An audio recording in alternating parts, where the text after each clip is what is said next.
विश्व हिंदी सचिवालय मॉरिशस की महासचिव डॉक्टर माधुरी रामधारी जी, विश्व हिंदी आवाज आ रही है सर? जी आवाज जी। विश्व हिंदी सचिवालय के उप महासचिव डॉक्टर शुभंकर मिश्र जी, अमेरिका की हिंदी से प्यार है संस्था के संस्थापक श्री अनूप भार्गव जी, अमेरिका के युवा हिंदी संस्थान के अध्यक्ष श्री अशोक ओझा जी,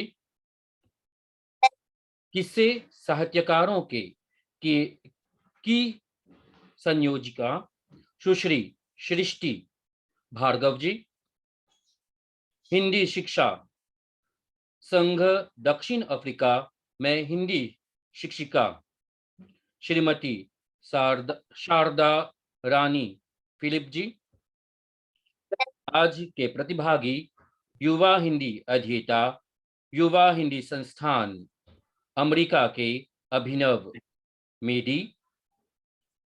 तांजानिया से फिलिडी अली, हिंदी शिक्षा संघ दक्षिण अफ्रीका से मंजिल हरिकरण ज्ञानदेव, जूम और फेसबुक से जुड़े सभी दर्शकों को सादर नमस्कार।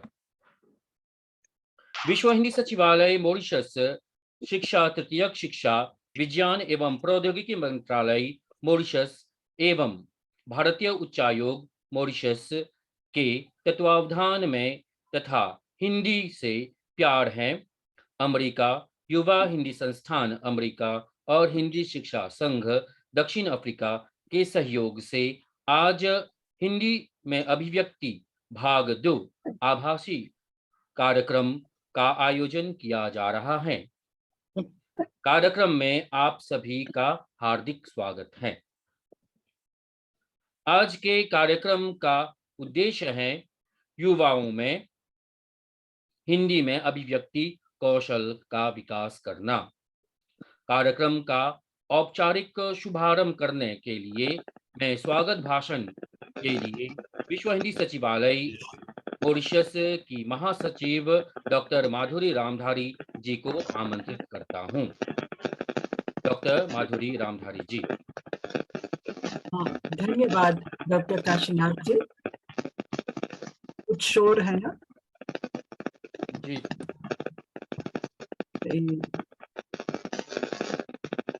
सब अपने आप को म्यूट कर लें जो बोल नहीं रहे। मैं करता हूँ। हाँ, काशीनाथ जी आप भी म्यूट कर लें अपने मैं आप को। म्यूट करता हूँ जी।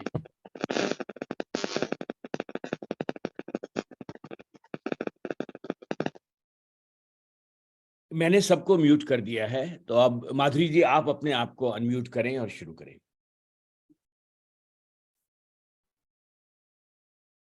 जी।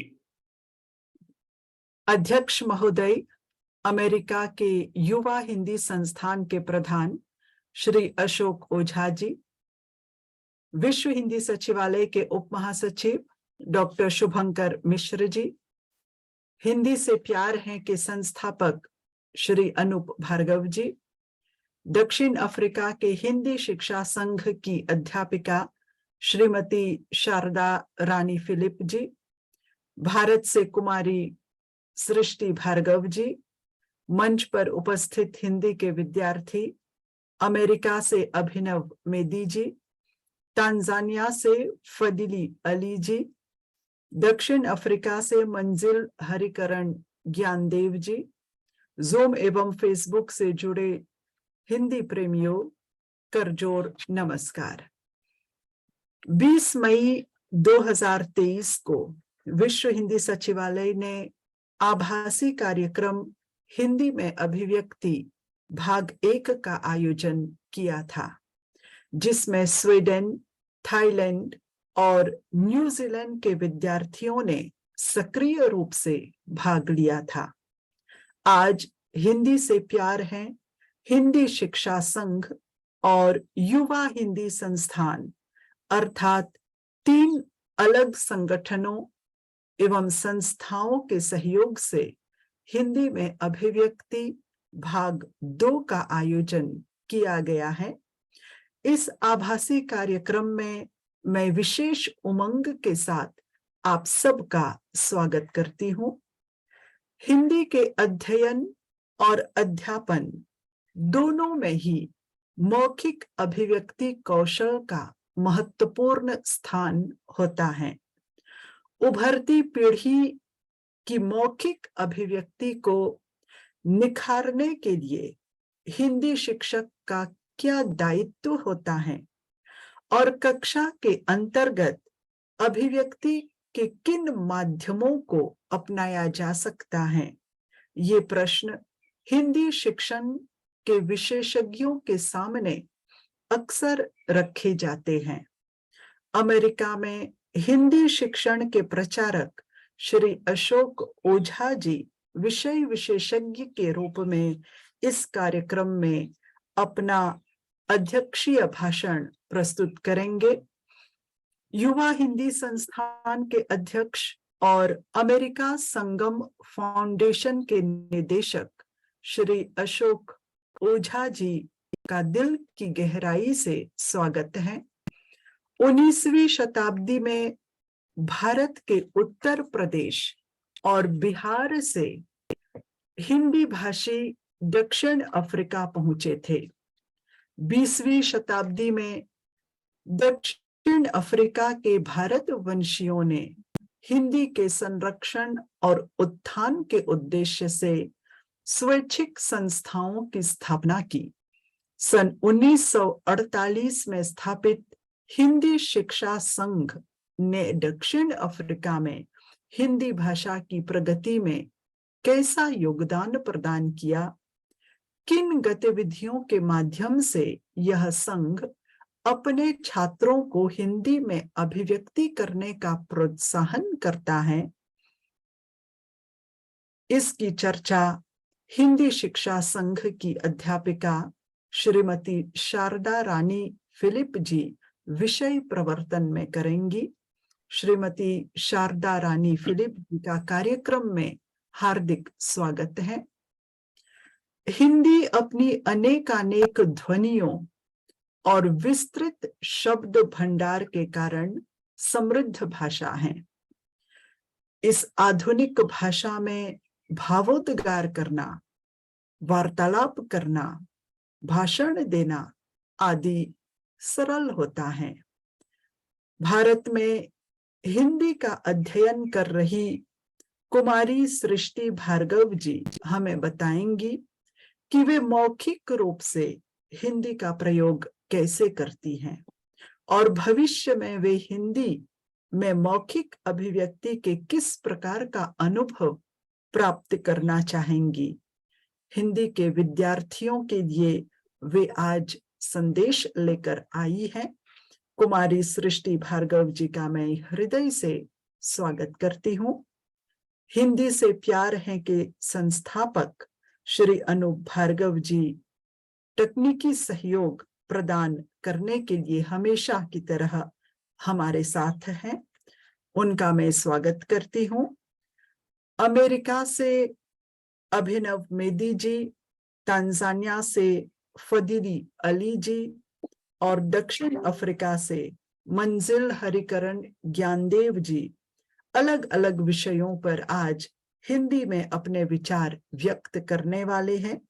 उनके माध्यम से पता चलेगा कि भिन्न देशों में युवा विद्यार्थी किस प्रकार हिंदी बोलते हैं।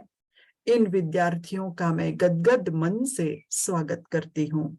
जूम और फेसबुक से जुड़े सभी श्रोताओं और दर्शकों का स्वागत है। सबको नमन, अभिनंदन और सबका स्वागत। धन्यवाद। इस प्रेरणादायक एवं उत्साहवर्धक संबोधन के लिए महासचिव जी डॉक्टर माधुरी रामधारी जी को कोटि कोटि धन्यवाद। आप सभी को मेरी ओर से नमस्कार। तकनीकी समस्याओं के कारण मैंने थोड़ी देर से जुड़ी, इसके लिए मैं क्षमा प्रार्थी हूँ। कार्यक्रम को हम लोग आगे बढ़ाते हैं। आज के कार्यक्रम का विषय प्रवर्तन करने आ रही है दक्षिण अफ्रीका से श्रीमती शारदा रानी फिलिप जी। श्रीमती शारदा रानी फिलिप हिंदी शिक्षा संघ में हिंदी शिक्षिका हैं। आप वर्ष 2010 से आर्य समाज की वैदिक पंडिता हैं। आपने हिंदी शिक्षा संघ से शिक्षण पद्धति डिप्लोमा किया है। आप पूर्वी भाषा शिक्षा विभाग में पूर्व शिक्षिका रही है। आप वेस्टविल एवं हिलक्रेस्ट में संस्कृति विद्या भवन की संस्थापक प्रिंसिपल तथा हिंदी अध्यापिका है। आप हिंदी शिक्षा संघ एवं आर्य समाज की पूर्व अधिकारी एवं स्वयं सेवक भी है। हिंदी शिक्षण के क्षेत्र में आपने कई वर्षों से सराहनीय कार्य किए हैं। हिंदी के प्रचार के लिए आप संगीत का माध्यम अपनाती है। कार्यक्रम में आपका हार्दिक स्वागत है। आइए सुनते हैं श्रीमती शारदा रानी फिलिप जी को। धन्यवाद जी। डॉक्टर शंभू शंकर मिश्रा जी, डॉक्टर माधुरी रामधनी जी, श्रीमान अशोक अयोझा जी, हमारे युवक जो यहाँ आज कुछ चर्चा करने वाले हैं, और हमारे सारे ऑनलाइन दर्शकों को भी मेरा सादर प्रणाम। मैं हूँ पंडित शारदा रानी फिलिप, और जैसे आप जानते हैं कि मैं दक्षिण अफ्रीका से हूँ। मैं हिंदी शिक्षा संघ का प्रतिनिधि हूँ। हिंदी शिक्षा संघ के लिए इस साल बहुत ही सार्थक है, क्योंकि संघ का 75 वर्षगांठ यानी कि 75 इयर्स का एनिवर्सरी इस साल चल रही है। हमारे लिए यह बहुत ही गर्व की बात है। जिस तरह मॉरिशस, सूरीनाम, गुयाना और कुछ अन्य देशों में हमारी भारतीय लोग भारत से गुलाम बनकर आए थे, पर वे इस गुलामी से आज सालों बाद मुक्त हुए, गरीबी और दुख सहे, पर वे हमारी संस्कृति को नहीं त्यागा। अपने ही बल, बुद्धि और लाखों बलिदान त्याग दी, ताकि हमारी संस्कृति को कभी ना झुके। उन्होंने पाठशालाएं, अस्पताल, कई धर्मशालाएं और वृद्ध आश्रम को स्थापित किया, जो आज भी समाज की सेवा कर रहे हैं हमारे दक्षिण अफ्रीका में। 1947 में पंडित नरदेव वेदलंकार भारत की गुजरात से आए थे। उन्होंने देखा कि हिंदी भाषा में कोई व्यवस्थित रूप नहीं थे। 1948 में पंडित जी ने अपनी ज्ञान और बुद्धि से हिंदी का प्रशिक्षण प्रस्तावित किया और हिंदी शिक्षा का स्थापना भी हुआ। हिंदी शिक्षा संघ आज हिंदी भाषा को विश्व भर में बहुत आगे बढ़ गई है। आज हिंदी शिक्षा संघ के लगभग 50 पाठशालाएं अन्य प्रांतों में हिंदी भाषा को सिखा रहे हैं, जिसकी मेरी पाठशाला एक हिस्सा भी है। क्वाज़ुलु नटाल में अधिक भारतीय लोग रहते हैं, जहां हमारी अपनी इमारत है हिंदी शिक्षा संघ की। वहां से हिंदी का प्रशासन यानी कि एडमिनिस्ट्रेशन किया जाता है। हमारी युवा और लोगों की अभिरुचि बढ़ाने के लिए हमारी एक रेडियो स्टेशन है, जिसका नाम हिंदवाणी से जाने जाते हैं। 1998 से अनेक प्रकार के कार्यक्रम हैं, जैसे आध्यात्मिक कार्यक्रम जो अपने ग्रंथों में आधारित है, बालवाणी बच्चों के लिए, नारी वाणी औरतों के लिए, और इस माध्यम से लोगों को प्रोत्साहित करते हैं। युवा कार्यक्रम हिंदी में प्रस्तुत करते हैं। अलग अलग उम्र में अलग अलग कार्यक्रम और विषय रखे गए हैं। इस तरह हमारे युवा की रुचि हिंदी में बढ़ जाती है। दूसरा महत्वपूर्ण कार्यक्रम हमारी वार्षिक प्रतियोगिता यानी कि आइस्टेटफर्ड। इसमें कविता, कहानी, गद्य, संवाद, अभिनय, नृत्य, वेद पाठ, रामायण, गीता इत्यादि होता है। इससे हमारी हर विद्यार्थियों में हिंदी भाषा के लिए नया जोश भी लाते हैं और कुछ अपनापन भी। हमारी दक्षिण अफ्रीका में ढेर सारे समस्या है, जैसे आप सभी न्यूज़ में देखते हैं। जो काले सरकारी हैं, वे हमारे भारतीय लोगों के लिए कुछ भी नहीं करते हैं। सरकार पाठशाला में हिंदी भाषा पाठ्यक्रम में नहीं है, बल्कि पाठशाला समाप्त होने के बाद एक स्वतंत्र हिंदी शिक्षक पद्धति है। सारा जो माँ बाप पेरेंट्स होते हैं, इसका समर्थन नहीं देता। बच्चों की रक्षा के लिए अलग परिवहन बच्चों को मिलना बहुत ही कठिन है। दूसरा समस्या ये है कि हमें कोई भी अनुदान यानी कि फंडिंग नहीं मिलता है सरकार की ओर से हिंदी आगे बढ़ाने के लिए। हिंदी शिक्षा संघ एक नॉन प्रॉफिट ऑर्गेनाइजेशन है। हिंदवाणी के विज्ञापन से कुछ पैसे आते हैं और हमारे खुद का कुछ उदार दाताओं जो हमें दान देते हैं। तो यही हमारी छोटी सी परिचय है हिंदी शिक्षा संघ के, और जो भी कार्य है हमारे संघ में चलते हैं। जिसकी लाठी उसकी भैंस, जब तक दम जी है हम अपनी संस्कृति को जीवित रखेंगे। धन्यवाद। जय हिंद। श्रीमती शारदा रानी फिलिप जी का हार्दिक धन्यवाद। आपने बहुत ही बारीकी से हिंदी शिक्षा संघ के कार्यों के बारे में जानकारी दी, जिससे कि हमारे साथ जुड़े दर्शकों को यह भी जानकारी मिली कि दक्षिण अफ्रीका में हिंदी भाषा की क्या स्थिति है, हिंदी शिक्षण की क्या स्थिति है। इसके लिए आपका हार्दिक आभार। अब हम बढ़ते हैं अपनी आज के प्रतिभागी युवा हिंदी अध्येताओं की प्रस्तुति की ओर। हमारे पहले प्रतिभागी है अमेरिका से श्री अभिनव मेदी। 14 वर्षीय श्री अभिनव मेदी 8वीं कक्षा के छात्र हैं। मेदी परिवार तेलुगु भाषी होने के साथ हिंदी के प्रति अगाध प्रेम और आदर भाव का प्रदर्शन करता रहा है। इसी कारण अभिनव मेदी विगत 6 वर्षों से युवा हिंदी संस्थान द्वारा संचालित हिंदी कक्षाओं में हिंदी सीख रहे हैं। उनकी मातृभाषा तेलुगु है, लेकिन अपने पिता के प्रोत्साहन से उन्होंने हिंदी बोलने और लिखने में माध्यमिक स्तर की दक्षता प्राप्त की है।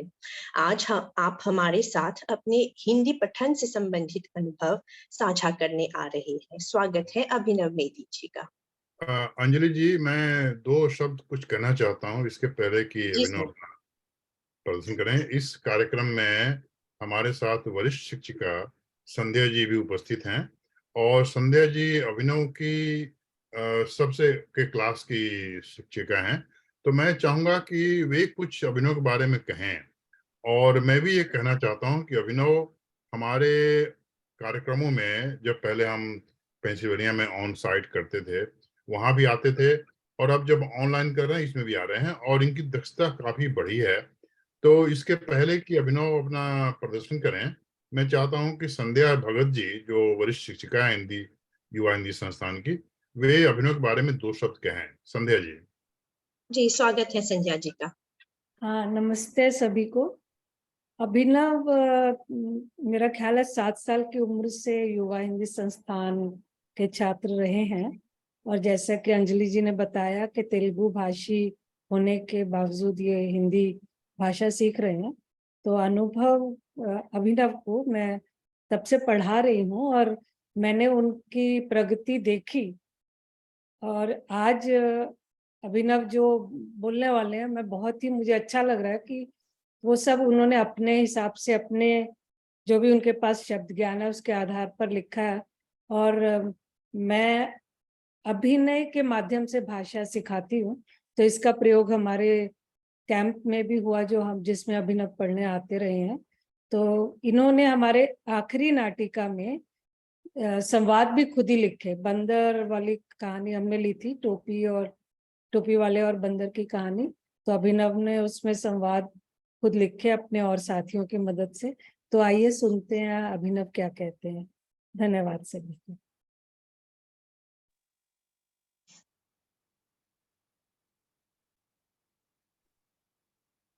अभिनव, आप अपना परिचय आप दीजिए और mute फिर आप हैं। विनोद म्यूट पर हैं मेरे ख्याल से। हाँ,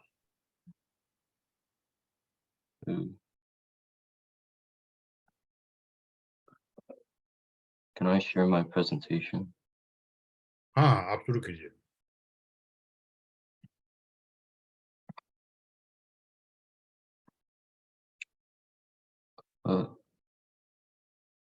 Host disabled participant screen sharing. हाँ, स्क्रीन शेयर आप अपना स्लाइड शो करेंगे ना अभिनव? हाँ, हाँ, तो स्क्रीन शेयर कर दीजिए।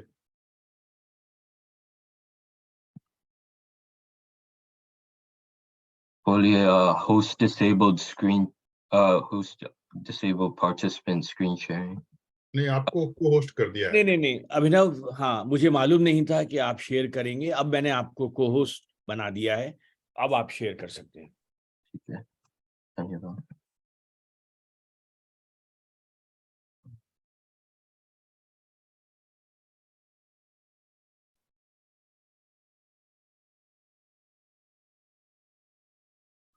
नमस्ते, मेरा नाम अभिनव मेडी है। मैं छात्र साल का हूँ और मैं 8वीं कक्षा में पढ़ता हूँ। अमेरिका में पेंसिल्वेनिया राज्य में रहता हूँ और ये मेरा प्रेजेंटेशन लद्दाख के बारे में। लद्दाख भारत का उत्तर में है और उसका राजधानी लेह है। लद्दाख बहुत ठंड है और लद्दाख में बहुत सारे पहाड़ों और घाटियों हैं। यह पेंगोंग झील है। पेंगोंग झील लद्दाख में है। यह झील सर्दी में जम जाती है। यह झील में बहुत सुंदर पानी है। लद्दाख में नुब्रा घाटी और मैग्नेटिक हिल्स भी है। मुझे लद्दाख में मोमोज खाया है। मैंने सुना है कि मांसाहारी और शाकाहारी मोमोज मिलते हैं, लेकिन मुझे शाकाहारी मोमोज खाने हैं मीठी इमली की चटनी के साथ। ये तुक्पा है। तुक्पा लद्दाख का प्रसिद्ध व्यंजन है। इसे सर्दियों में लोगों को गर्म रखने के लिए बनाया जाता है। इसे सब्जियों, नूडल्स और मीठा के साथ बनाया जाता है। मुझे याक चीज भी खाना है। मैंने अमेरिकन चीज खाया है, पर मैंने याक का चीज कभी भी नहीं खाया है। ये मक्खन वाली चाय है। इसे याक के दूध से बनाया जाता है और इसका स्वाद बहुत ही अलग होता है। इसका स्वाद थोड़ा नमकीन होता है। ये लद्दाख महोत्सव है। लोग पारंपरिक कपड़े पहनते हैं। लद्दाख में बहुत सारे जानवरों भी है। ये हिम तेंदुए है। ये सफेद है और बर्फ पहाड़ों में रहता है। यह याक है। याक सफेद और काला है। इसके दूध के साथ चीज और चाय बनाते हैं। धन्यवाद। आपकी सुंदर प्रस्तुति से अभिनव जी, आपकी सुंदर प्रस्तुति से और आपकी अध्यापिका की बातों से भी हमें यह झलक मिली कि आप अपनी हिंदी भाषा से कितना प्रेम करते हैं और इसको कितना महत्व देते हैं। आपके इन प्रयासों के लिए और इतने सुंदर ढंग से आपने पावर पॉइंट प्रेजेंटेशन किया है, वह सराहनीय है। हमारी ओर से अभिनव जी को भविष्य के लिए बहुत बहुत शुभकामनाएं हैं और अपने अनुभव साझा करने के लिए आपका हार्दिक धन्यवाद। हमारे दूसरे प्रतिभागी हैं तांजानिया के फडीली अली। फडीली अली जी हिंदी से अगाध प्रेम करते हैं। आप 21 वर्ष के हैं। आप स्वामी विवेकानंद सांस्कृतिक केंद्र दार एस सलाम में प्रति सप्ताह रविवार को हिंदी की पढ़ाई करते हैं। आप हिंदी गीतों के गायन में भी रुचि रखते हैं, यह विशेष बात है। आज आप हमारे साथ हिंदी पठन से संबंधित कुछ अनुभूतियां साझा करेंगे। आपका स्वागत है फदीली अली जी।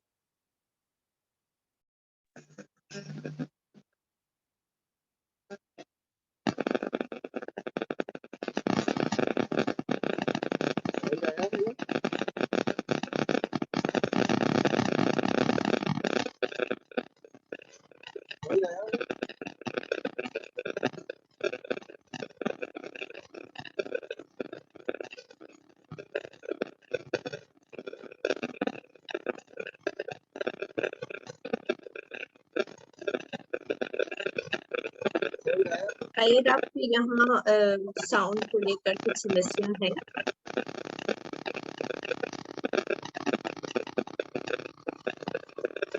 अंजलि, इनको कहिए फिर से रीज्वाइन करें। जी फदीली अली जी, आप डिस्कनेक्ट करके फिर से कनेक्ट करने की कोशिश करें, शायद ठीक हो जाए, या फिर अपना ईयर प्लग अगर आप निकाल लें सीधे ज्वाइन करने की कोशिश करें।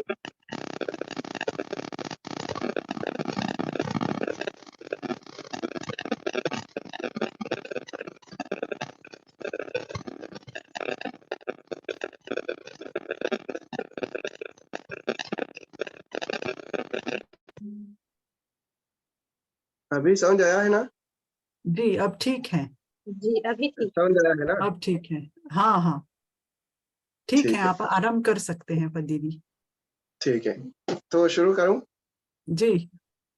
जी सबको प्रणाम करता हूं। मैं फदील अली पाजी हूँ। मैं ईस्ट अफ्रीका में बसे देश तंजानिया के शहर दार एस सलाम से हूँ। मैं तंजानियन हूँ और तंजानिया स्कूलों में हिंदी भाषा नहीं पढ़ाई जाती, पर हिंदी भाषा सीखने का मुझे बहुत शौक है।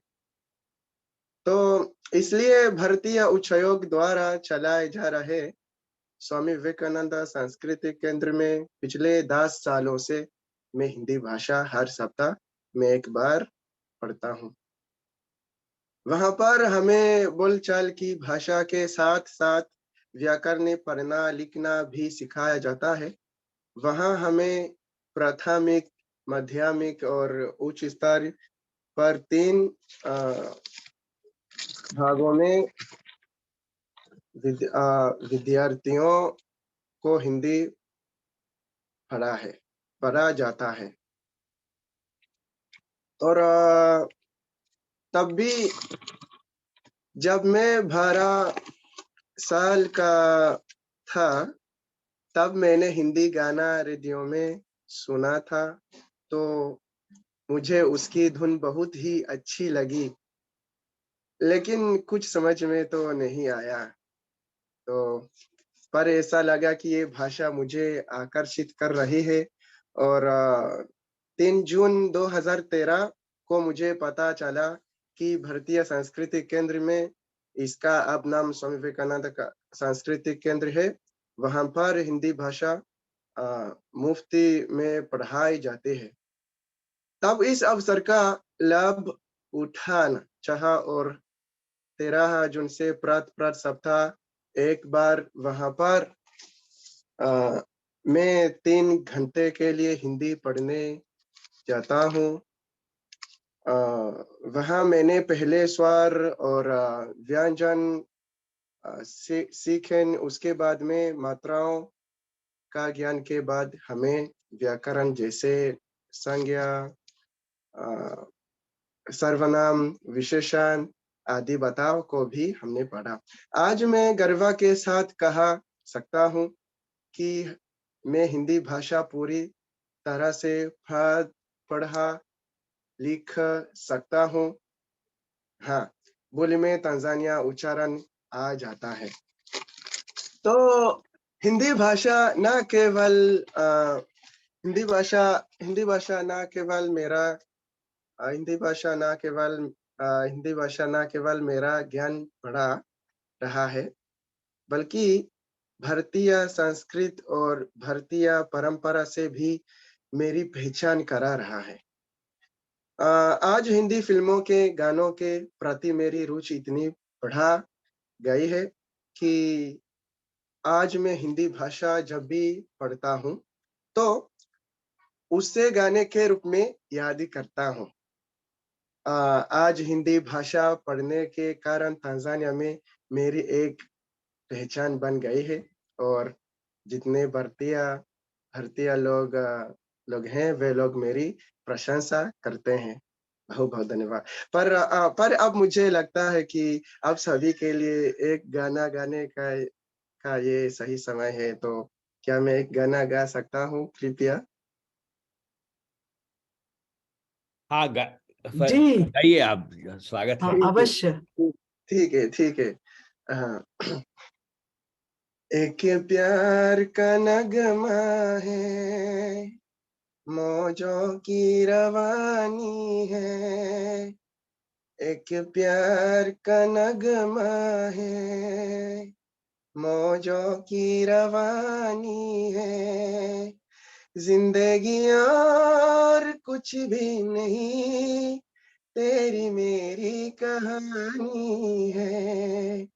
एक प्यार का नगमा है, कुछ पाकर खोना है, कुछ खोकर पाना है। जीवन का मतलब तो आना और जाना है। दो पल के जीवानी से एक उम्र चुरानी है। जिंदगी और कुछ भी नहीं, तेरी मेरी कहानी है। एक प्यार का नगमा है। बहुत बहुत धन्यवाद। बहुत बहुत सुंदर। अच्छे फजल। यहाँ पर एक मैं छोटी सी बहुत बात सुंदर। कहना चाहूंगा कि ये जो गीत आपने चुना है ये संतोष आनंद जी का लिखा हुआ है और ये गीत एक पूरी जो हमारी सदी है, सेंचुरी है, उसके सर्वश्रेष्ठ गीतों में से एक माना जाता है। तो बहुत अच्छा गीत आपने चुना, उसके लिए बधाई। धन्यवाद धन्यवाद धन्यवाद धन्यवाद साहब। बहुत सुंदर और मधुर आवाज में फदीली जी ने गाना सुनाया। बहुत बहुत धन्यवाद। फदीली अली जी को सुनने के पश्चात यह ज्ञात होता है कि विश्व के किसी भी कोने में जहां हमें लगता है कि हिंदी दुर्लभ है, उस जगह पर भी ऐसे रत्न मिल जाते हैं जो इस भाषा को संजीवनी मानते हैं और इस भाषा को जिंदा रखने के लिए प्रयासरत हैं। फदीली अली जी, आपकी प्रस्तुति के लिए और इस मधुर गाने के लिए हार्दिक आभार और भविष्य के लिए आपको बहुत शुभकामनाएं। हमारे तीसरे प्रतिभागी हैं दक्षिण अफ्रीका के मंजिल हरिकरण ज्ञानदेव जी। मंजिल हरिकरण ज्ञानदेव जी दक्षिण अफ्रीका के निवासी हैं। आप Crawford International College North Coast के छात्र हैं। आपने वर्ष 2022 में सीनियर ग्रेड हिंदी विशारद की उपाधि प्राप्त की। 2019 में आपने हिंदी में प्राथमिक ग्रेड एवं प्रबोध पूरा किया। आप हिंदी शिक्षा संघ में हिंदी की पढ़ाई करते हैं। आज आप हमारे साथ जुड़े हैं अपने हिंदी पठन संबंधी अनुभवों को साझा करने के लिए। आपका स्वागत है मंजिल हरिकरण ज्ञानदेव जी।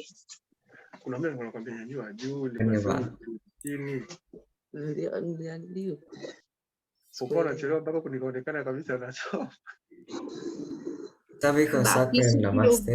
म्यूट कर ले अपने आप को सबसे पहले।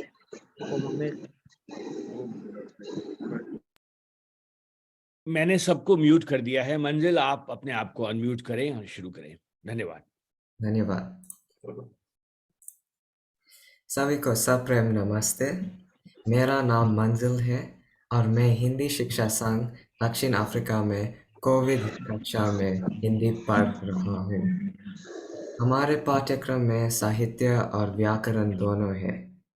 मेरा विषय भ्रष्टाचार को मिटाने में युवाओं की भूमिका। दुनिया भर के देशों में भ्रष्टाचार प्रचलित है।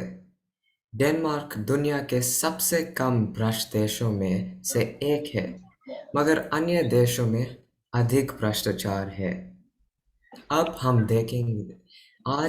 हम देखेंगे कि भ्रष्टाचार को कम या खत्म करने में युवाओं की क्या भूमिका है। हर साल जून 16वीं तारीख पर दक्षिण अफ्रीका में हम युवा दिवस मनाते हैं। 1976 साल में अपार्टheid की सरकार ने घोषणा की कि पाठशालाओं में अफ्रीकांस के माध्यम में सारी पढ़ाई होगी। यह माध्यम काले शिष्यों के लिए असंभव या अति कठिन था। इसी खिलाफ में दक्षिण अफ्रीका के काले लोगों ने विद्रोह किया। इस विद्रोह में पुलिस ने एक 12 साल के युवक पर गोली चलाई। युवक था हेक्टर पीटरसन, जिसकी मृत्यु पुलिस की गोली से हुई थी। अब हम देखेंगे कि युवा क्या करते हैं और क्या कर पाएंगे। कल दक्षिण अफ्रीका में युवा दिवस था। कुछ रेडियो स्टेशनों ने युवाओं को निमंत्रित किया कि वे सारे दिन रेडियो पर अपनी अपनी दिल की बातें प्रस्तुत करें। बहुत उत्सुकता और जोश से उन्होंने बहुत दिलचस्प विषयों पर चर्चा की। ज़्यादा से ज़्यादा युवाओं ने बेरोजगार, जुर्म और भ्रष्टाचार के बारे में बातें की। उन्होंने कहा कि सरकार को विसल ब्लोअर को और अधिक सुरक्षा प्रदान करनी चाहिए। सरकार को नए जवान खून संसद में लाना चाहिए। राजनेताओं के लिए क्या ज़रूरत है? बड़े बड़े बंगले, बड़ी बड़ी गाड़ियाँ। संसद में ऐसे लोग चाहिए जो विनम्र है, जो गरीबों की दशा भरपूर समझते हैं, जो लालची नहीं है और जो आम इंसानों की तरह साधारण जीवन जिए। युवकों की सोच सही जगह पर है। अब समय आ गया हमारी सोच पर अमल करने का। अगले साल दक्षिण अफ्रीका में फिर से चुनाव होगा। हमारे देश में 10 मिलियन युवक मतदान नहीं करते हैं, लेकिन हम युवकों में एक नई उम्मीद जागी है। हमारे देश के लोग निराश होते जा रहे हैं। वे दुविधा में पड़ गए कि वे किस पार्टी का अपना वोट दें। शायद हमारे युवक हमें इस अंधेरी कोठरी से निकाल सके। दक्षिण अफ्रीका में हमारे पास हील फाउंडेशन है, जो निराश लोगों की सहायता करता है। मैं युवाओं से इस तरह के संगठनों से जुड़ने और समाज की भलाई के लिए काम करने की अपील करता हूँ। मकड़ी के जाले की तरह हम बढ़ेंगे और भ्रष्टाचार मिटा देंगे। अंत में मैं यह कहना चाहता हूँ कि हम सब का कर्तव्य है कि हम गलत काम न करें। इंसान होने के नाते हम सब कभी कभी गलत जरूर करेंगे। इस गलती से हमें कुछ सीखकर आगे बढ़ना चाहिए। समाज में हम एक उदाहरण बनकर सिर उठाकर चलना चाहिए, ताकि अन्य लोग हमसे प्रेरित हो। इस देश में प्राकृतिक घटनाएं नहीं हैं। जो कुछ समस्याएं हैं आदमी से बनाई हुई है। हम सबका जन्मसिद्ध अधिकार है कि हम एक सुरक्षित और भ्रष्टहीन देश में रहे। हम कम से कम इतना तो कर ही सकते हैं कि अपना पसीना बहा दे एक अच्छी दुनिया के लिए। धन्यवाद। धन्यवाद मंजिल हरिकरण जी। आपकी इस प्रस्तुति के बाद हमारे दर्शकों को यह संकेत तो मिल ही गया होगा कि आप कितने मेधावी छात्र हैं और आपके जो विचार हैं, जो विजन है आपके, हिंदी भाषा को भी बहुत आगे लेकर जाएगा। यही हमारी कामना है। अपने अनुभव साझा करने के लिए और अच्छी प्रस्तुति के लिए आपका हार्दिक धन्यवाद। अब देर न करते हुए मैं आमंत्रित करना चाहूंगी हमारी आज की वक्ता सुश्री सृष्टि भार्गव जी को। दिल्ली निवासी सुश्री सृष्टि भार्गव न केवल औपचारिक शिक्षा से बल्कि अंतर्मन से भी हिंदी की विद्यार्थी है। आप पढ़ने लिखने के अतिरिक्त गीतों व खेलों में रुचि रखती हैं। स्कूली दिनों में ही बहुत से लोगों की तरह आपने भी काव्य लेखन की गलियों से होते हुए हिंदी के क्षेत्र में प्रवेश किया। हिंदी से प्यार है कि परियोजना साहित्यकार तिथिवार के क्रियान्वयन में आपने महत्वपूर्ण सहयोग किया है। मैं सादर आमंत्रित करती हूँ सुश्री सृष्टि भार्गव जी। अनम्यूट कर लें आप अपने आप को। स्वागत है। सभी आदरणीय विद्वज्जनों को मेरा प्रणाम। इस मंच पर मुझे अपनी बात रखने का अवसर प्रदान करने के लिए धन्यवाद। मैं सबसे पहले अपने प्रतिभागी बाल मित्रों का हार्दिक बधाई देती हूँ। उनका हिंदी के प्रति प्रेम, उनकी हिंदी के प्रति रुचि और उनके विचार अत्यंत सराहनीय है। जब हम अभिव्यक्ति की बात करते हैं तो अभिव्यक्ति का सरल सा अर्थ है अपने विचारों को प्रस्तुत करना। यह एक कौशल है जो निरंतर विकसित होता रहता है। हिंदी सीखने के क्रम में हम बोलना, लिखना और पढ़ना तो सीखते ही हैं, लेकिन इसी के साथ आवश्यक है कि हम अच्छी हिंदी सुने। अच्छी हिंदी सुनने व पढ़ने के साथ साथ हम अपने लिए एक अच्छे शब्दकोश का निर्माण करते चलते हैं और इसी शब्दकोश के सहारे हम अच्छी हिंदी लिख पाते हैं, बोल पाते हैं। अच्छी हिंदी से मेरा मतलब है सही स्थान पर उपयुक्त शब्दों का प्रयोग करना, सही शब्दों का प्रयोग करना, और इस प्रकार हमारी अभिव्यक्ति क्षमता समृद्ध होती चलती है। वैसे तो हिंदी के कई रूप हम देखते हैं, बोलचाल की भाषा में भी और साहित्यिक भाषा में भी। कुछ लोगों की हिंदी में संस्कृतनिष्ठ शब्दों की प्रधानता होती है, संस्कृत के शब्द होते हैं, तो कुछ लोग उर्दू फारसी के शब्दों वाली हिंदी बोलना पसंद करते हैं। भले ही शब्द प्रयोग की इस भिन्नता ने हिंदी भाषा को एक विस्तार दिया हो, समृद्ध किया हो, लेकिन जब बात अभिव्यक्ति की आती है तो इस विस्तार को जानने से अधिक महत्वपूर्ण यह है कि हिंदी के किस रूप के साथ सहज है। सहज होना बहुत आवश्यक है। सहजता वह गुण है जो निर्धारित करता है कि आप अपने विचारों को, अपने भावों को दूसरों के सामने रखने में कितना सफल हो। इस सहजता के लिए हिंदी में रुचि पैदा करने की आवश्यकता है। इस सहजता के लिए हिंदी के साथ दोस्ती करने की आवश्यकता है। चूंकि अभिव्यक्ति एक कौशल है और इसे हमें निरंतर विकसित करते रहना चाहिए। यह प्रयत्न हमें निरंतर करते रहना है। जब हम इस भाषा में रुचि पैदा कर लेंगे तब प्रयत्न करने की इस प्रक्रिया का भी आनंद ले पाएंगे, क्योंकि रुचि न होने से प्रयत्न करने की यह प्रक्रिया हमें बोझ लगने लगेगी और हम एक सफल अभिव्यक्ति नहीं कर पाएंगे। भाषा में रुचि अभिव्यक्ति को सफल बनाती है और अभिव्यक्ति की यह सफलता हमारे विचारों को श्रोताओं के लिए स्पष्ट कर देती है और इस तरह हम हिंदी भाषा का सही उपयोग कर सकेंगे और आनंद ले सकेंगे। इसका सही उदाहरण हमने आज ही इस पटल पर देखा। हमारे प्रतिभागी बाल मित्रों, वे हिंदी भाषा से जुड़े हुए हैं और उसका आनंद ले रहे हैं। यह सबसे ज़्यादा महत्वपूर्ण है। इसके लिए वे अत्यंत सराहना के पात्र हैं, बधाई के पात्र हैं।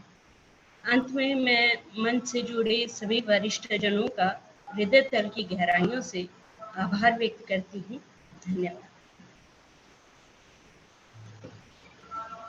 इस विचारों, तेजक वक्तव्य एवं हिंदी अध्येताओं के लिए जो आपने उत्साहवर्धक शब्द का प्रयोग किया, महत्वपूर्ण बातें आपने बताई आज हमारे अध्येताओं के लिए बहुत बहुत महत्वपूर्ण है। इसके लिए सुश्री सृष्टि भार्गव जी को कोटि धन्यवाद। आज कार्यक्रम के अध्यक्ष के रूप में श्री अशोक ओझा जी उपस्थित हैं।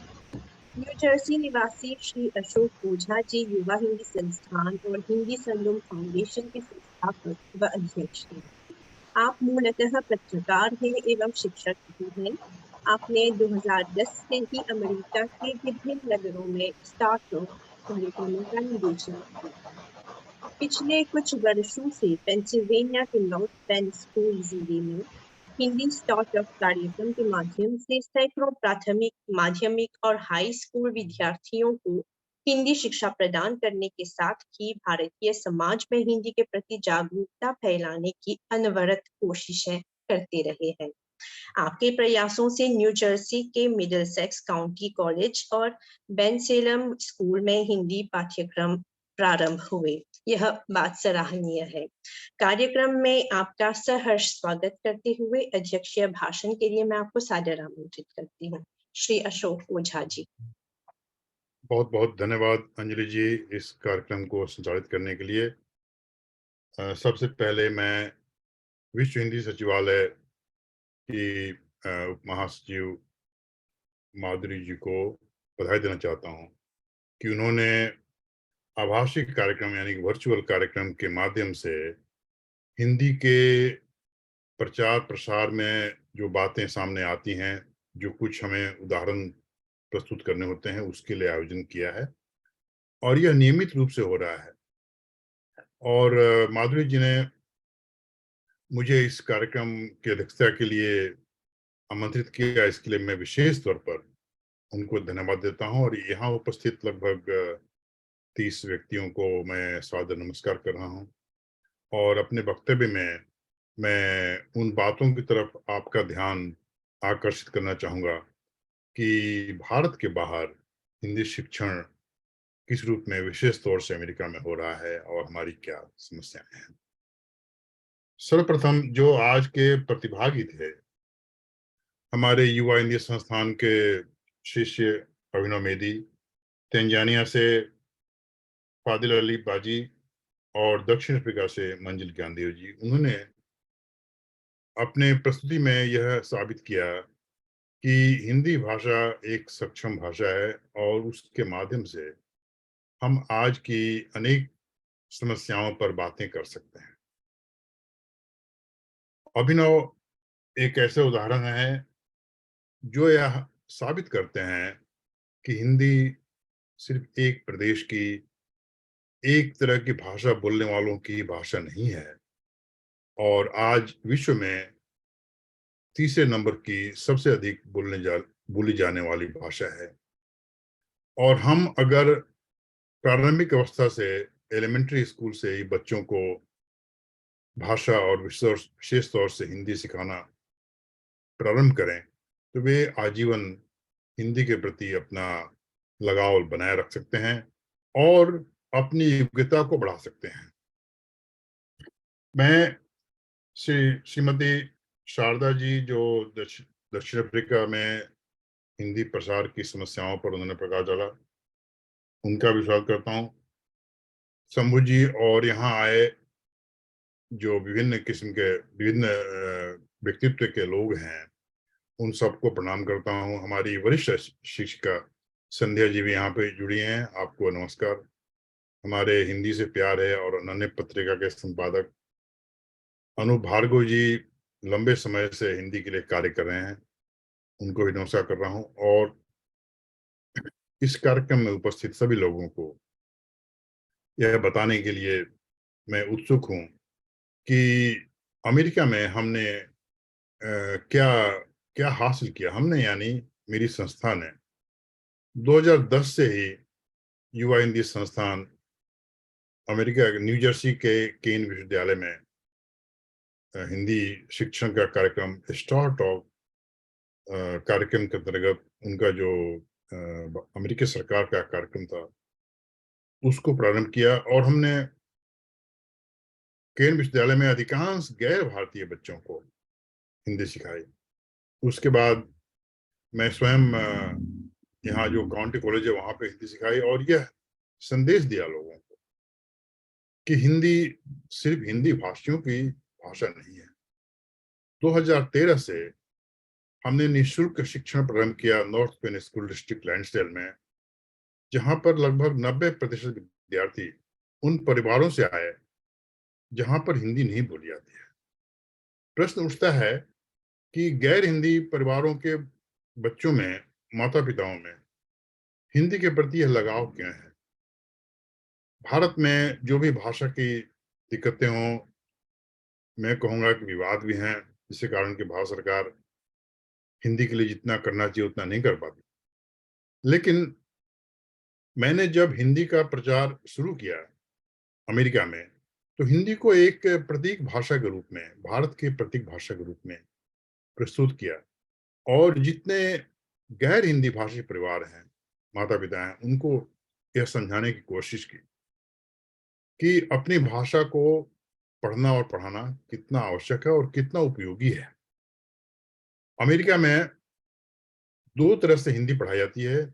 एक तो आप कह सकते हैं कि मंदिरों और सामुदायिक स्थलों पर अनौपचारिक हिंदी, यानी कि अगर आपको हिंदी का कुछ ज्ञान है तो आप बच्चों को पढ़ा सकते हो, वो भी एक तरीका है।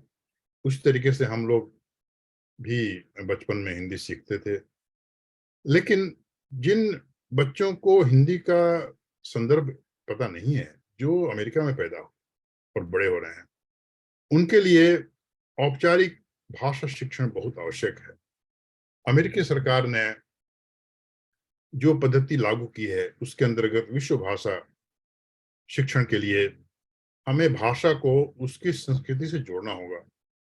हमें भाषा को पढ़ाने के लिए ऐसे प्रामाणिक उपकरण, सामग्री लाने होंगे जो कि उस संस्कृति से आए हैं जहां से भाषा पैदा हुई है। इस पद्धति से स्टार्ट कार्यक्रम हमने लगभग 10 वर्ष में चलाया, जिसमें हर समय मेरा विषय होता था, हम लोगों का विषय होता था भारत की यात्रा। यानी हिंदी सिखाने के लिए हम माध्यम जो चुनते थे वो ये था कि भारत की विविधता क्या है, भारत की भौगोलिक, ऐतिहासिक, सांस्कृतिक और वैज्ञानिक कौन सी बातें हैं जो हम अपने बच्चों को बता सकते हैं।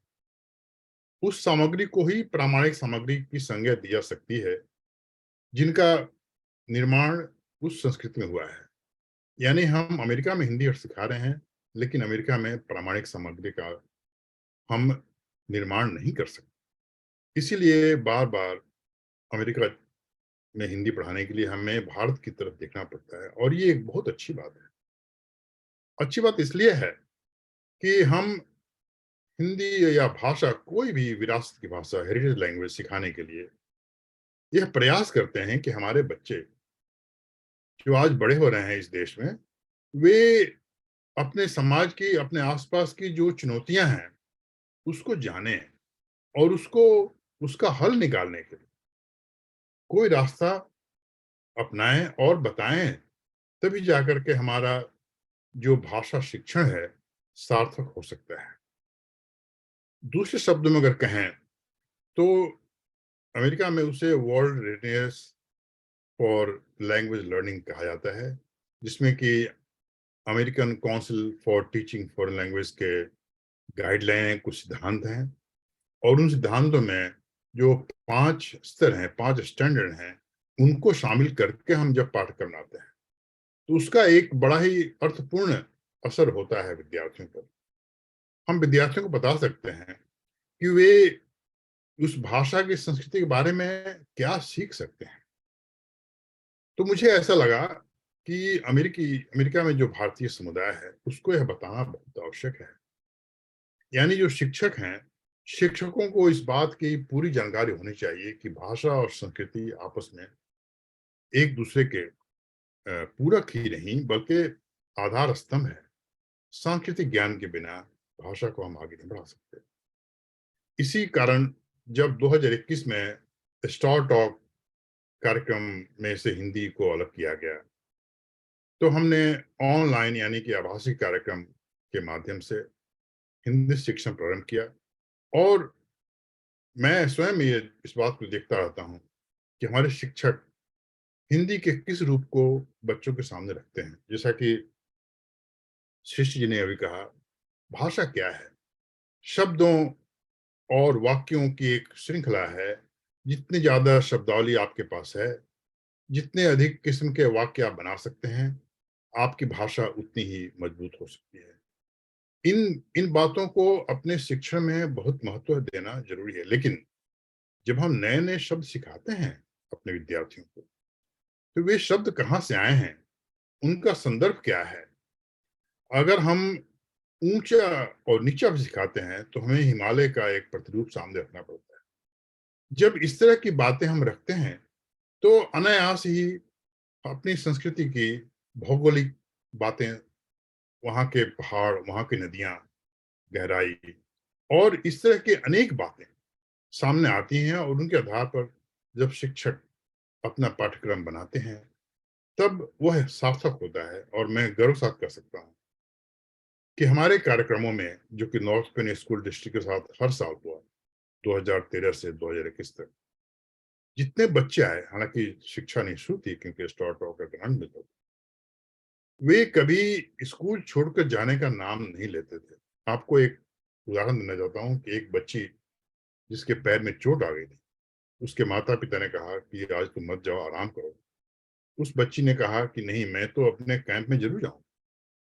तो ग्रीष्मकालीन में जो हमारा कार्यक्रम होता था, सघन कार्यक्रम, उसमें वह लंगड़ाते हुए भी हमारे कार्यक्रम में शामिल हुई। तो ये क्यों हुआ? ऐसा इसलिए हुआ कि हम जो शिक्षा प्रदान करते हैं, औपचारिक शिक्षा, उसमें एक सांस्कृतिक पुट होता है, सांस्कृतिक संदर्भ होता है। और जब इस माध्यम से हम अपने विद्यार्थियों को भाषा सिखाते हैं तो वे आगे जाकर यानी कि कॉलेज में भी हिंदी भाषा को लेना चाहेंगे। आज अमेरिका के लगभग 100 महाविद्यालयों और विश्वविद्यालयों में हिंदी की शिक्षा दी जाती है। लेकिन वहां पर जो हिंदी सीखने आते हैं, शायद उनको वर्णमाला भी पता नहीं होता, इसलिए सब कुछ शुरू से सिखाना पड़ता है।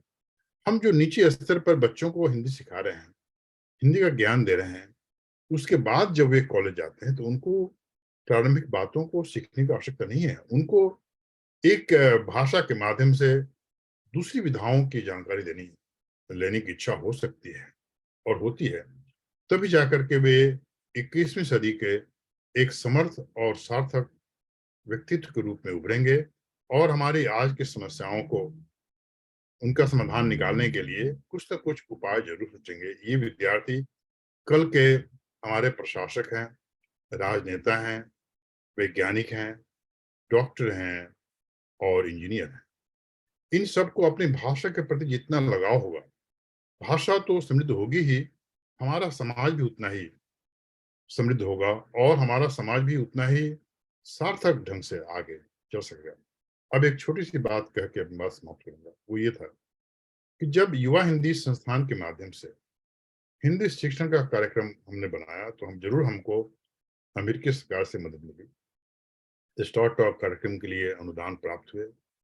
लेकिन मैंने ये देखा कि जब तक माता पिता अपने बच्चों को प्रेरित न करें, मोटिवेट न करें कि हिंदी सीखें, तो छोटे बच्चे कैसे आए? इसलिए माता पिता को बताने के लिए, उनको एक हिंदी का, अपनी भाषा का, अपनी संस्कृति का महत्व प्रदर्शित करने के लिए हमने एक और संस्था बनाई जिसका नाम है हिंदी संगम फाउंडेशन। फाउंडेशन के तहत हमने यहाँ के विश्वविद्यालयों से संबंध स्थापित किए और मैं आज गर्व के साथ कहता हूँ कि न्यूयॉर्क विश्वविद्यालय के साथ अनेक कार्यक्रम युवा हिंदी संस्थान चला रही है। और हमारी जो सिस्टर ऑर्गेनाइजेशन हिंदी संगम फाउंडेशन है, उसके माध्यम से हम भाषा की आवश्यकता को, भाषा की उपयोगिता को लोगों को बता सकते हैं। और उसके एक प्रतिरूप में हमने 2014 से अंतर्राष्ट्रीय हिंदी सम्मेलन प्रारंभ किया, जिसमें हमें भारतीय कौंसलावास न्यूयॉर्क, उनसे बहुत सहयोग मिला। और इस तरह के 4 कार्यक्रम, 4 सम्मेलन हम आयोजित कर चुके हैं। तो इस बार यही सम्मेलन, हिंदी सम्मेलन हम भारतीय कौंसलावास न्यूयॉर्क में करने वाले हैं, जिसकी तैयारी चल रही है, जिसमें न्यूयॉर्क विश्वविद्यालय ही नहीं, न्यूयॉर्क विश्वविद्यालय के अलावा मिशिगन स्टेट यूनिवर्सिटी और कई ऐसी शिक्षण संस्थाएं भी हमारे साथ जुड़ रही हैं। और यहाँ उपस्थित डॉक्टर माधुरी रामधारी जी भी सहयोग दे रही हैं, विश्व हिंदी सचिवालय का सहयोग मिल रहा है और मुझे उम्मीद है कि और भी लोग सहयोग करेंगे। भारत से केंद्रीय हिंदी संस्थान का पूरा सहयोग है। भारत सरकार बहुत कुछ करना चाहती है हिंदी के लिए, लेकिन उनकी अपनी समस्याएं हैं। हम बताना चाहते हैं कि अमेरिका में सभी विरासत भाषाओं को आगे बढ़ने के मौके दिए जाते हैं। 2022 में अमेरिका के शिक्षा विभाग ने एक प्रस्ताव सामने रखा जिसका नाम है फुल ब्राइट हेज कार्यक्रम। इस कार्यक्रम का उद्देश्य था कि सांस्कृतिक संदर्भों के साथ हम कैसे अपनी विरासत की भाषा के लिए पाठ्यक्रम तैयार करें। और युवा हिंदी संस्थान न्यूयॉर्क विद्यालय के सम्मिलित प्रयासों से हमने एक कार्यक्रम बनाया जो कि शिक्षा विभाग ने स्वीकार किया। और मैंने कहा कि देखिए, आप विश्वविद्यालयों और कॉलेजों के लिए तो सुविधाएं दे रहे हैं, लेकिन जो कम्युनिटी स्कूल है, जो सामुदायिक स्कूल है, जहाँ पे अपनी भाषा सिखाने का काम होता है, उनको भी प्रोत्साहन देना चाहिए। इसलिए इस फुल ब्राइट कार्यक्रम में हमारे कम्युनिटी स्कूल के शिक्षक भी आएंगे। मैंने अपनी मांग रखी कि सामुदायिक स्कूल शामिल करें और अमेरिका के शिक्षक ने उसको मान लिया। इसके कारण हमारे 12 प्रतिभागियों में से तीन ऐसे शिक्षक थे जो सामुदायिक स्कूलों में शिक्षा प्रदान करते हैं। कहने का तात्पर्य ये है कि भारतीय समाज जहां भी है, जिस देश में भी है, अपने स्वर को मजबूत करे, अपनी आवाज उठाए और अपनी भाषा को आगे बढ़ाने के लिए कार्य करे तो बहुत कुछ संभव है। और यही कार्य मैं कर रहा हूं। मैं चाहता हूं कि मेरे पीछे आने वाली जो पीढ़ी है, जिनको हम हिंदी सिखा रहे हैं, वे भी आगे आएंगे और अमेरिका में हिंदी सीखने और यानी कि अंग्रेजी के अलावा जो दूसरी भाषाएं हैं, उनके ज्ञान के साथ अगर आप स्नातक बन रहे हैं तो आपको बहुत सारी सुविधाएं, नौकरी मिल सकती हैं। इसलिए भाषा सीखना हमेशा एक सार्थक कार्य है, उपयोगी कार्य है। और आप सबको, यहाँ पर जितने लोग उपस्थित हैं, आप सबको आमंत्रित करते हुए मुझे गर्व हो रहा है कि अक्टूबर 20 और 21 को न्यूयॉर्क में जो हम अंतर्राष्ट्रीय हिंदी सम्मेलन कर रहे हैं, उसमें आप शामिल हुए। उसमें हमारी संध्या जी का एक वो नाट्य संचालन करती हैं, तो मोहन राकेश की कृति आधे अधूरे का मंचन भी होगा और भाषा शिक्षण से जुड़े अनेक मुद्दों पर बातचीत करने के लिए हमें विश्व भर से जो विशेषज्ञ हैं, जो शिक्षक हैं, उनको आमंत्रित करने का प्रयास करेंगे। और माधुरी जी को विशेष तौर से विश्व हिंदी सचिवालय भारत के बाहर हिंदी को आगे बढ़ाने के लिए जो कार्य कर रहा है, उसकी जितनी प्रशंसा की जाए कम है।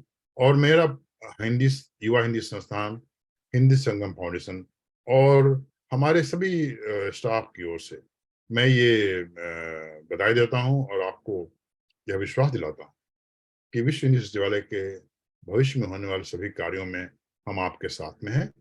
सिर्फ हिंदी सप्ताह और हिंदी दिवस के कार्यक्रम ही नहीं, बल्कि शिक्षक प्रशिक्षण, जो हिंदी कक्षाओं को चलाने के लिए जो हमारे पास सामग्री है, उनको हम सबके साथ निःशुल्क बांटने जा रहे हैं।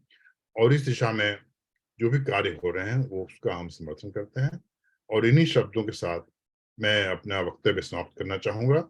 बहुत बहुत धन्यवाद अंजलि जी और माधुरी जी इस तरह के कार्यक्रम आयोजित करने के लिए। धन्यवाद सर। अध्यक्षीय वक्तव्य किसी भी कार्यक्रम की सार्थकता का विवरण रूप ही होता है और कार्यक्रम के औचित्य पर विस्तार देने के लिए तथा प्रतिभागियों की सराहना करने के लिए श्री अशोक ओझा जी को मैं हार्दिक आभार कहती हूँ। अमेरिका व वैश्विक रूप से हिंदी भाषा शिक्षण एवं प्रचार को लेकर आपकी कार्य सराहनीय है। हिंदी को लेकर आपकी जो योजनाएं हैं, परियोजनाएं हैं, सभी सफल और फलीभूत हो, यही हमारी कामना है। और न्यूयॉर्क में आयोजित होने वाले सम्मेलन के लिए भी आपको बहुत बहुत शुभकामनाएं। आपका हार्दिक आभार श्री अशोक ओझा जी। अब हम कार्यक्रम के अंतिम चरण पर पहुंच गए हैं, तो देर न करते हुए मैं विश्व हिंदी सचिवालय के उप महासचिव डॉक्टर शुभंकर मिश्र जी को धन्यवाद ज्ञापन के लिए आमंत्रित करती हूँ। डॉक्टर शुभंकर मिश्र जी। धन्यवाद अंजलि जी।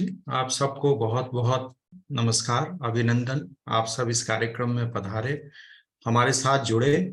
और विश्व हिंदी सचिवालय का जो प्रमुख सरोकार है, जैसा कि ओझा जी ने बताया, आदरणीय ओझा अशोक जो ओझा जी ने बताया, उन सब में आप हमारे साथ शरीक हुए। मुझे बहुत अच्छा लगा आप सब लोगों की सहभागिता को देखकर, ऊर्जस्वी सहभागिता से हम आह्लादित हैं। हम आप सबको साधुवाद देना चाहते हैं। मैं आभार प्रकट करता हूं डॉक्टर माधुरी रामधारी जी का कि उन्होंने हिंदी प्रवासी हिंदी की दशा और दिशा पर जो एक संक्षिप्त और सारगर्भित टिप्पणी की, वो हमारे लिए एक पाथेय है। हम इसी दिशा में आगे बढ़ रहे हैं कि प्रवासी हिंदी की दशा और दिशा को हम कैसे आगे बढ़ाएं और कैसे हम नई ऊंचाइयों तक पहुंचे, जो कि विश्व हिंदी सचिवालय का प्रमुख उद्देश्य है, मैंडेट भी है। विषय प्रवर्तन के लिए मैं दक्षिण अफ्रीका से जुड़ी परम विदुषी पंडित शारदा रानी फिलिप जी का हार्दिक आभार करता हूं। आपने हिंदी शिक्षा संघ दक्षिण अफ्रीका की विकास यात्रा को रेखांकित किया। आपने कहा कि 75वीं वर्षगांठ आप हिंदी शिक्षा संघ दक्षिण अफ्रीका मना रहा है। आपको ढेर सारी शुभकामनाएं विश्व हिंदी सचिवालय की ओर से और समग्र विश्व के जो हिंदी समाज है उनकी तरफ से। आपको बहुत बहुत आभार कि जिस पांडित्यपूर्ण शैली में आपने हमें आगे दिशा निर्देशन और पाथेय के रूप में आप हमने रास्ता दिखाया, उसके लिए आपका बहुत बहुत आभार, हार्दिक आभार। आपकी बात में अंत में यही कहूंगा कि उसमें आपने कहा कि जिसकी लाठी उसका दम। जी हाँ, ये सही है, जिसकी लाठी उसका दम। मैं मानता हूं कि भगवान कृष्ण ने गीता में भी कहा है कि न दैन्यम न पलायनम, न हमें दीनता दिखानी है और न भागना है। हमें इसी तरह से लगे रहना है कि तब तक जब तक कि हम अपने मंजिल को, अपने लक्ष्य को हासिल ना कर ले। बहुत बहुत साधुवाद आपका। मैं अमेरिका से जुड़े अभिनव मेदी जी का हार्दिक आभार प्रकट करता हूं। आपने हिंदी पठन से जुड़े अपने अभिनव प्रसंगों को बताया।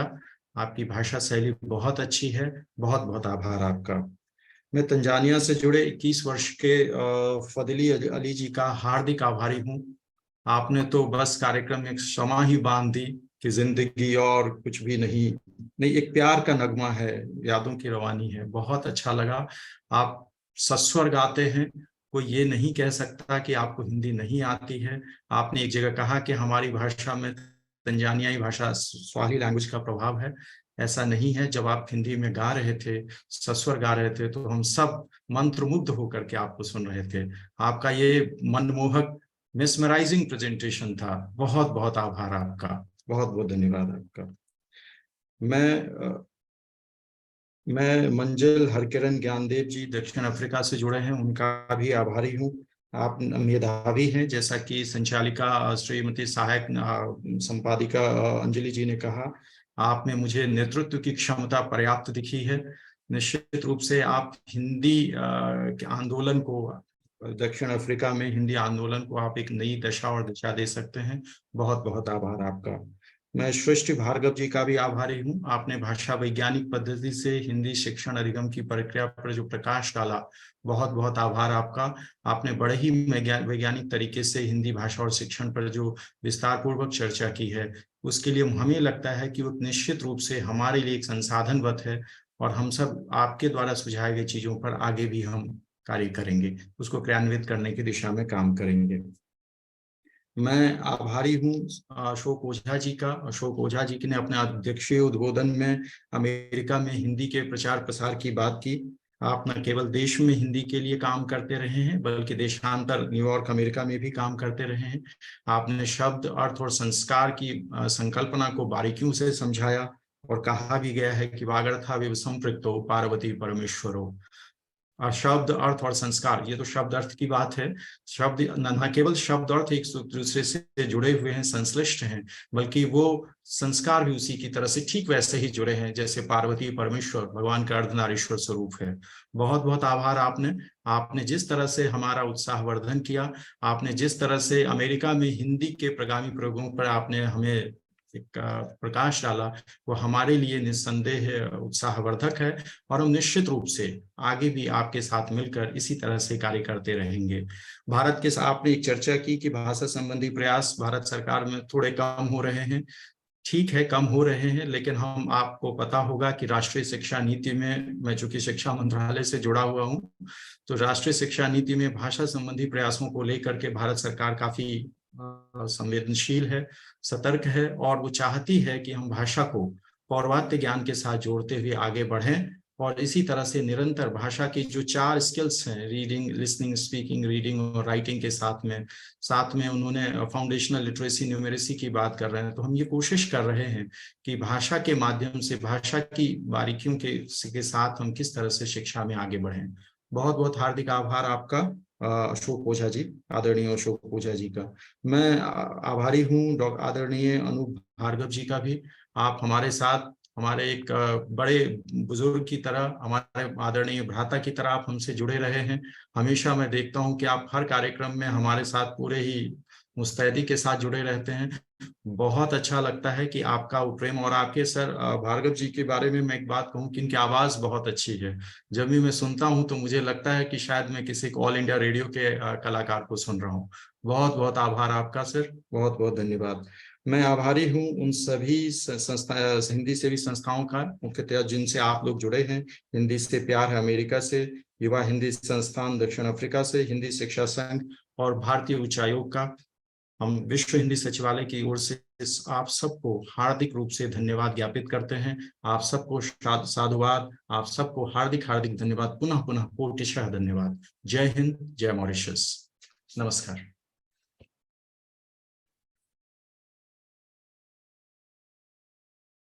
Over to you Anjali.